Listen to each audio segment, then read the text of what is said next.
from Zoology Department, and today I will teach you silkworm cycle, life cycle.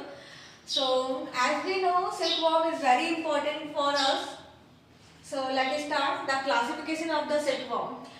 Phylum is Arthropoda, class Insecta, order Lepidoptera, genus Bombyx and species Morai. Life cycle को start करने से पहले सबसे पहले हम इसकी history में जाएंगे कि इसकी शुरुआत कहाँ से हुई। तो चाइना में इसकी शुरुआत हुई 2640 BC में। चाइनीज एम्प्रेस के गार्डन में इसको देखा गया और इसको फिर कल्चर किया गया। और इनकी जो स्पीसीज हैं वो है आपकी 4 टाइप्स की, मलबरी सिल्क, टसर सिल्क, एरी सिल्क, मूंगा सिल्क। जो मलबरी सिल्क है, जो इसका इंसेक्ट होता है वो 2 और 3 डेज की लाइफ साइकिल होती है उसकी। इसके इंसेक्ट के विंग्स कमजोर होते हैं, वीक होते हैं, जिस वजह से ये उड़ नहीं सकते हैं। और इसमें हेड पर कंपाउंड आइज पाए जाते हैं और उसका जो माउथ होता है वो आपका अपसेशिया फॉसिल्स फॉर्म में होता है। और टसर सिल्क ये आपकी जंगली जातियां होती हैं, स्पीसीज होती हैं, इसलिए हम इसको आर्टिफिशियल कल्चर नहीं करा सकते हैं। मूंगा सिल्क को भी हम आर्टिफिशियल कल्चर नहीं करा सकते हैं। इसके अलावा जो मूंगा सिल्क होता है उससे जो हमें रेशम प्राप्त होता है या कोकून होते हैं येलोइश कलर के होते हैं, जबकि जो टसर सिल्क के जो आपका रेशम होता है वो आपका तांबा कलर का होता है। अब नेक्स्ट है आपका एरी सिल्क। जो एरी सिल्क होते हैं ये भी अंडे के पेड़ पर पाए जाते हैं और जो रेशम मिलता है उसको भी हम अंडी कहते हैं, क्योंकि ये भी आर्टिफिशियल कल्चर के लिए नहीं है। तो सबसे पहले जो हम क्लास में कंप्लीट कर चुके थे, तो अब हम इसकी लाइफ साइकिल पर आएंगे कि इसकी लाइफ साइकिल कैसे चलती है। तो स्टूडेंट इसकी लाइफ साइकिल 4 स्टेजेस में चलती है। First is egg. जो सिल्क वॉर्म होते हैं फीमेल वो एग देते हैं और एक बार में ये 300 से 400 तक एग देते हैं।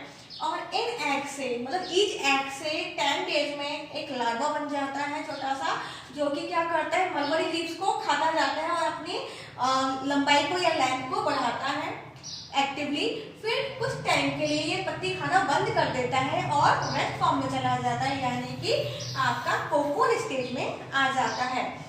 इसके अंदर जो लार्वा है वो आपका प्यूपा में कन्वर्ट होता है इसके अंदर, कोकून के अंदर। और जब ये कैटरपिलर यहाँ पर रेस्ट स्टेज में आता है तो क्या करता है सॉलिवरी ग्लैंड से सिक्रीशन को सिक्रीट करता है अपने चारों तरफ ऐसे, और वो सिक्रीशन जो होता है वो एयर के कांटेक्ट में आने पर कैसा हो जाता है हार्ड, यानी कोकून बन जाता है। अब ये कोकून में जो प्यूपा होता है वो कुछ टाइम बाद यानी कि जो आपका अडल्ट जो इंसेक्ट बनता है वो 12 to 15 डेज में बन जाता है। तो उसको रोकने के लिए कि जो कोकून है वो इंसेक्ट में कन्वर्ट ना हो पाए, तो इसके लिए हम लोग क्या करते हैं कोकून को फटने से पहले, इनको इंसेक्ट को बाहर आने से पहले ही हम लोग गर्म पानी में इनको बॉईल कर लेते हैं, उबाल लेते हैं, जिससे इनके अंदर जो कोकून के अंदर इंसेक्ट है वो मर जाते हैं और इसका जो थ्रेड है वो हमको सिल्क के रूप में प्राप्त हो जाता है। अब एक कोकून से हम 1000 मीटर धागा निकाल सकते हैं। अब यहाँ जो बात होती है वो इसकी लाइफ साइकिल की हो गई, लेकिन इसके जो प्रिकॉशन इसके कल्चर के लिए, क्योंकि इसका जो रेशम कीट का जो कल्चर होता है इसको जो पालन किया जाता है इसको हम लोग सेरीकल्चर बोलते हैं या रेशम कीट पालन कहा जाता है। तो इस कोकून पर या जो सिल्कवॉर्म है इनको बचाने के लिए हमें बहुत सारे प्रिकॉशन लेने पड़ते हैं, क्योंकि नेचुरल और आर्टिफिशियल इसके बहुत सारे एनिमीज होते हैं, जैसे हवा, पानी, तेज धूप, टेम्परेचर इसके नेचुरल एनिमीज होते हैं, जबकि इसके अलावा बहुत सारी चीजें होती हैं जो इस कल्चर को नुकसान पहुंचाती हैं। तो ये चीज हो गई आपकी लाइफ साइकिल के प्रिकॉशंस की कि हम इस कल्चर को जो हम करते हैं बचाते कैसे हैं, कैसे बचाएं, सिल्क ज्यादा कैसे मिले। तो इसका जो डिस्ट्रीब्यूशन होता है वो चाइना में, इंडिया में, जापान में, इटली में, स्पेन में, फ्रांस में होता है और बड़े लेवल पर इसका कल्चर किया जाता है ताकि हम ज्यादा से ज्यादा क्वांटिटी में सिल्क को या रेशम को प्राप्त कर सकें।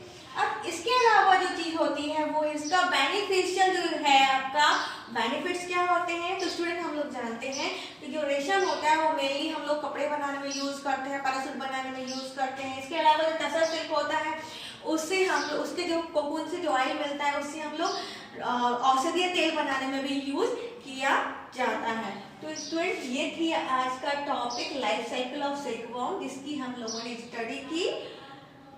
Thank you.